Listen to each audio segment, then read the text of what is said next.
लालू यादव जी, आपको क्या हो गया है? पिछड़ों की बात केवल पाखंड और दिखावा है। जिन्होंने भारत को संविधान दिया,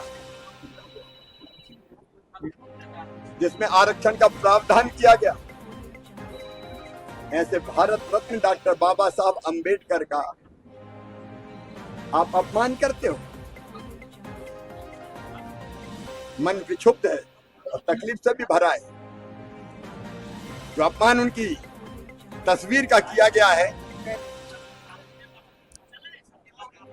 ये असली इरादे लालू यादव जी और आरजेडी के जाहिर करता है।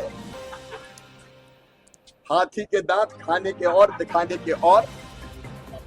लालू जी और आरजेडी को ना तो बिहार कभी माफ करेगा, ना देश कभी माफ करेगा। लालू जी का राज बिहार की जनता भूली नहीं है।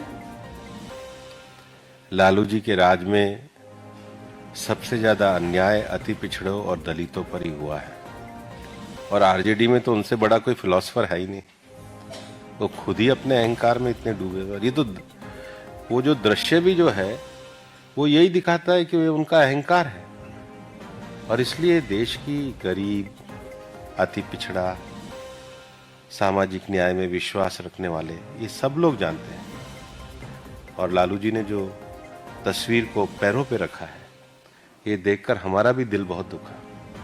और मेरा तो ये मानना है कि उनको माफी मांगनी चाहिए। भीमराव अंबेडकर जी का चित्र लेकर के आया और वो उनको देना चाह रहे कार्यकर्ता। और लालू जी की जो बॉडी लैंग्वेज है उससे लगता है कि वो अहंकार उनकी बैठने की स्टाइल में भी झलक रहा था। और उसके बाद जब ये विषय इतना बड़ा बन गया, भी बाबा साहब का अपमान किया है आपने, लेकिन आप अहंकार देखिए लालू प्रसाद जी का कि वो माफी भी नहीं मांग रहे हैं। ये बाबा साहब का अपमान ये हिंदुस्तान की जनता सहन करने वाली नहीं है। एक तरफ आप कहते हो कि हम दलितों के, शोषितों के, पिछड़ों के नेता हैं, सामाजिक न्याय की हम वकालत करते हैं। दूसरी तरफ जब पूरा देश संविधान लागू होने के 75 वर्ष मना रहा है और उसमें हमारा संविधान हमारा गौरव, हमारा संविधान हमारा सम्मान, और उसमें बाबा साहब भीमराव अंबेडकर जी का योगदान की बात कर रहा है, उस समय आप अपने जन्मदिन पे बाबा साहब भीमराव अंबेडकर जी का अपमान कर रहे हो और अहंकार इतना का आप माफी भी नहीं मांग रहे हो।